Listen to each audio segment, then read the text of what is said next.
Sana sana watumishi wa Mungu, tunaombea watu wabarikiwe, watu wainuliwe, shida zao ziondolewe, pasipo kujua kwanza kama hawa watu wameokoka, pasipo kujua kwanza kama hawa watu wamepatia Yesu maisha yao, pasipo kujua kwanza kama hawa watu wanakaa ndani ya Yesu. Mimi nilifikiri kwamba ile kitu ya kwanza tungefanya ni kujaribu kuleta maisha za hawa watu kwa Kristo kwanza. Hiyo ndio hatua ya kwanza. Sababu naweza kukuombea, lakini kama huamini haitafanyika.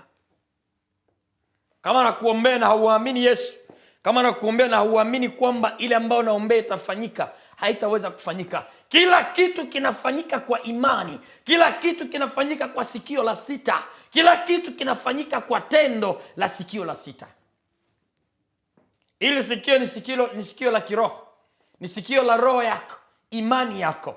Unaamini nini? Unaamini nani? Na unaamini Mungu gani? Unaamini nini Mungu anaweza kufanya? Biblia yangu inaniambia eti kwamba Mungu anaweza kufanya yote.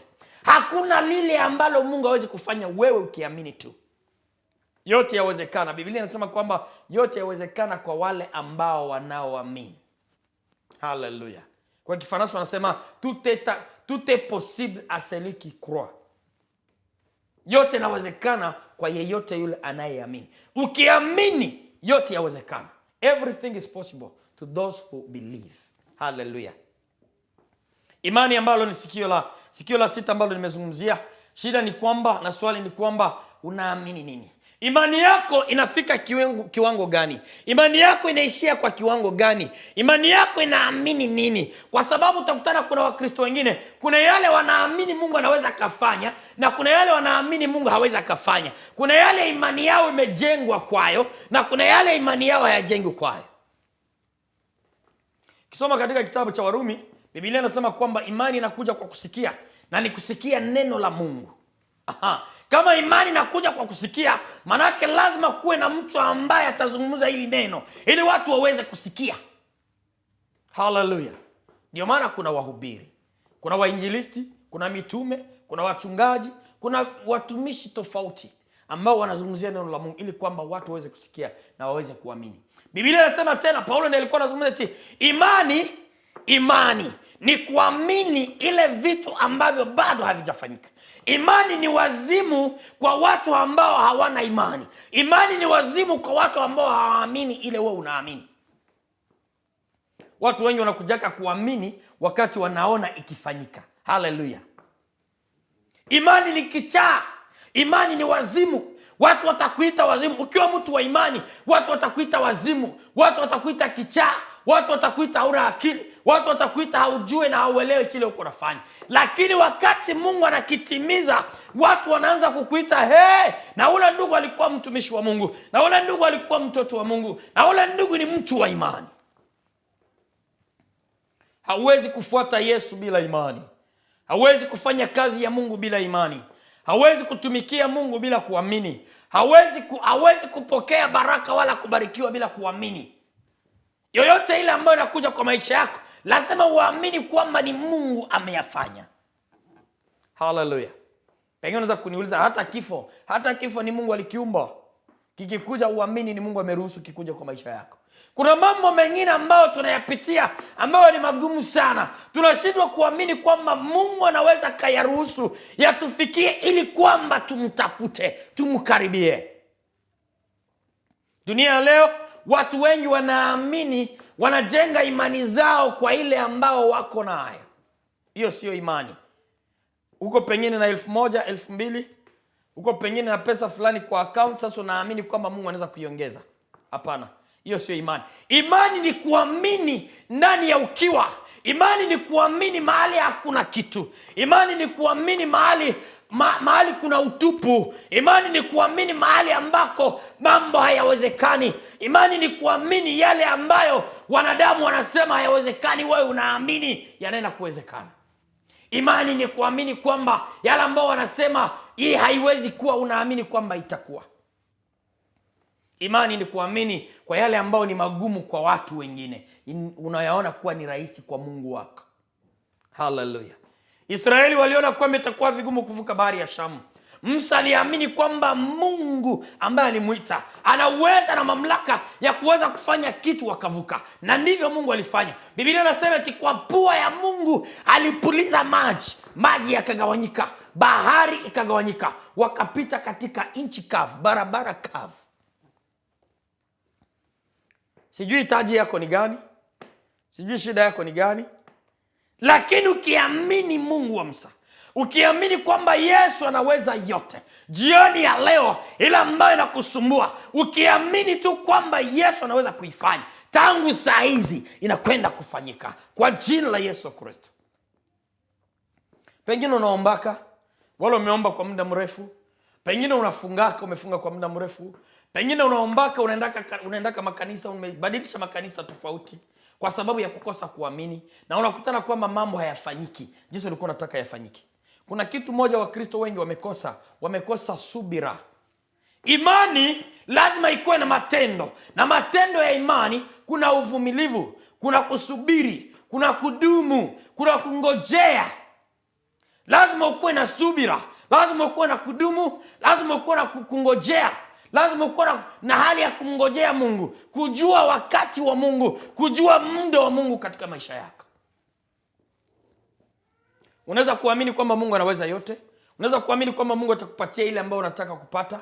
Unaweza kuamini kwamba Mungu yupo. Unaweza kuamini kwamba Yesu anaweza yote, ndio. Lakini hauamini kwamba Mungu atayatenda kwa wakati wake. Ndio maana unaona watu wanabadilisha makanisa. Leo walikuwa kwa hii kanisa, kesho wanakuwa kwa ile. Wanaitwa kiroho, watu kama wanaitwa kiroho, wa malaya wa kiroho. Ni malaya wa kiroho. Leo wako hapa, kesho wako kule. Leo wako pale, kesho wako kule kwengine. Hii kanisa haina miujiza. Hii kanisa hawana Mungu. Hii kanisa wajue kuhubiri. Hii kanisa wajue kuomba. Unakutana wanakuwa ni malaya, hawana msimamo. Siku ya leo chukua msimamo mahali moja na uamini kwamba Mungu wa Abrahamu. Kama hiyo kanisa wanaamini Yesu, kama hiyo kanisa wanaomba Mungu wa kweli, amini kwamba Mungu anaweza yote, utaona suluhisho kwa maisha yako. Hallelujah. Tukimbie katika andiko ingine. Lakini swali nakwenda kukuuliza ni, unaamini nini? Na ni Mungu gani unamwamini? Biblia yangu inaniambia kwamba Elia alikuwa ni mwenye bidii tu, binadamu kama wewe, lakini alikuwa na bidii. Mimi nasemaka kwamba Elia hakuwa na bidii yenyewe, alikuwa na bidii na imani. Na kwa sababu ya imani yake aliitumia, na moto ukashuka ukateketeza maadui zake. Hallelujah. Ni kwa imani ndio Abrahamu aliamini kwamba hata akimtoa mwana wake wa pekee, Mungu anajua Mungu atajipatia kwa maisha yake.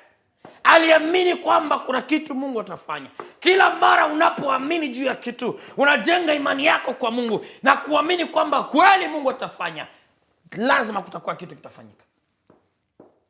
Hallelujah. Lakini kile kinatukosa ni imani. Imani za watu wengi zimekuwa mbovu. Zimekuwa imani haba. Na zingine imani ni imani pasipo matendo. Unaona mtu iko kwa nyumba, anaamini ye Mungu yuko, anaamini ye Mungu atatenda, anaamini ye Yesu yuko, nimeokoka, nimemaliza, lakini imani yake anaijenga kwa nyumba yake mwenyewe. Hallelujah. Jioni ya leo ninakuhimiza jioni ya leo, tafuta mahali watakatifu wanakutanika. Tafuta mahali watakatifu wanakusanyika. Kwenda ukusanyike na wengine. Mkikutana pamoja, mkiwa na imani pamoja, mnawasha moto pamoja, utaona utofauti. Hallelujah. Tukimbe tuchukue andiko lingine katika kitabu cha Mathayo. Imani.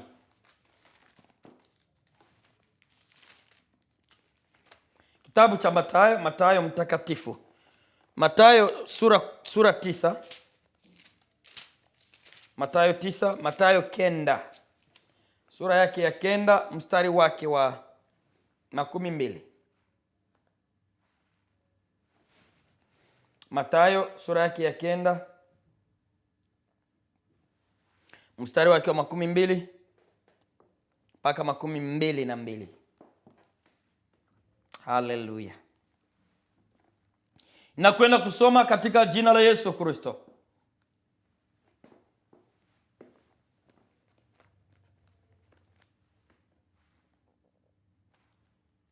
Pole sana, nilikuwa katika kitabu kingine.